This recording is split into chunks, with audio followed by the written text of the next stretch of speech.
Hello cinema পাগল বন্ধুরা, নিশ্চয়ই সবাই ভালো আছো। তোমাদের সবাইকে আবারও স্বাগতম চলচ্চিত্রের লিখন চ্যানেলের মুভি রিভিউতে, যেখানে আমরা বিভিন্ন দেশের বিভিন্ন ভাষার সিনেমা নিয়ে ভরপুর আড্ডা দেব। তো চলুন শুরু করা যাক। আজ আমরা আড্ডা দেব 2025-এর মালায়ালাম ভাষার সিনেমা রেখাচিত্রাম নিয়ে।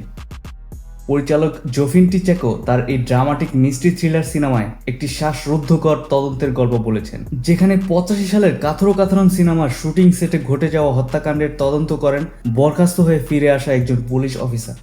রেখাচিত্রাম শুধু একটি সাসপেন্স থ্রিলার নয়, মালায়ালাম সিনেমার প্রতি ভালোবাসার শ্রদ্ধাঞ্জলি। ডিরেক্টর ও রাইটার জোফিন টিচেকো তার নিজের গল্পকে 1985 সালের বাস্তব চলচ্চিত্র কাথরো কাথরামের শুটিংয়ের গল্পের সঙ্গে এত সুন্দর করে জুড়ে দিয়েছেন, যা সিনেমাটিকে অনন্য উচ্চতায় নিয়ে গেছে।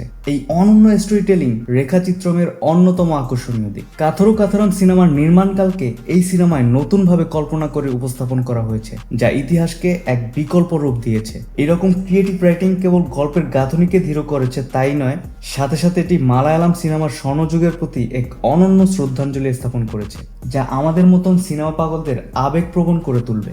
এছাড়াও সিনেমার আর্ট ডিরেকশন, ক্যামেরার কাজ এবং ব্যাকগ্রাউন্ড মিউজিক দর্শকদের সত্যিই 80 দশকের নস্টালজিয়ার মধ্যে নিয়ে যায়। ওই সময়ের ফিল্ম ম্যাগাজিন, ভিসিআর ক্যাসেট ভাড়া করে সিনেমা দেখা এবং সেই সময়কার মানুষের সিনেমার প্রতি ভালোবাসা সবকিছুই নিখুঁতভাবে ফুটিয়ে তোলা হয়েছে। আসিফ আলী পুলিশ অফিসার বিবেক গোপীনাথের চরিত্রের জটিলতা একদম সূক্ষ্মভাবে ফুটিয়ে তুলেছেন, যা বিবেকের মানসিক দ্বন্দ্ব ও বিচক্ষণতাকে খুবই বাস্তবসম্মত করে তুলেছে। তার সংযত অথচ ধীর অভিনয় চলচ্চিত্রটিকে জীবন্ত করে তুলেছে। আনসারা রাজন রেখা চরিত্রের দুর্বলতা ও সংগ্রামের দিকটিকে খুব সুন্দরভাবে ফুটিয়ে তুলেছেন। পুরো সিনেমায় তার অভিনয় ছিল অনবদ্য। দর্শকরা তার চরিত্রটির জন্য নিশ্চয়ই আফসোস করবেন যে এই মেয়েটিও হয়তো জনপ্রিয় হয়ে উঠতে পারত। পুষ্পাম চরিত্রের জারিন শিহাবের ডায়লগ কম থাকলেও তার অভিনয় ছিল দেখার মতো। পুরো গল্প পুষ্পামেরই কর্মকাণ্ডের ফলাফল। সিদ্দিক রাজেন্দ্রনের চরিত্রে তার অভিনয় অভিজ্ঞতার ছাপ রেখে গেছেন, যা সিনেমার রহস্যময়তাকে আরও গভীরতা দিয়েছে। 2025 সালের 9 জানুয়ারি মুক্তির পরপরই রেখাচিত্রম দর্শকদের কাছ থেকে এত ভালোবাসা পায় যে 2 সপ্তাহের মধ্যেই তার আয় 50 কোটি রুপি ছাড়িয়ে যায়, যা সিনেমাটিকে বছরের অন্যতম সর্বাধিক আয় করা মালায়ালাম সিনেমার তালিকায় নিয়ে যায়। টাইমস অফ ইন্ডিয়া এটিকে একটি সূক্ষ্ম এবং গভীরভাবে সম্পর্কযুক্ত সিনেমা, যা ব্যাপক গবেষণার ভিত্তিতে নির্মিত হয়েছে বলে অভিহিত করেছে। সিনেমার চমৎকার চিত্রনাট্য ও বুদ্ধিদীপ্ত লেখার জন্য সমালোচকদের প্রশংসায় পঞ্চমুখ হয়।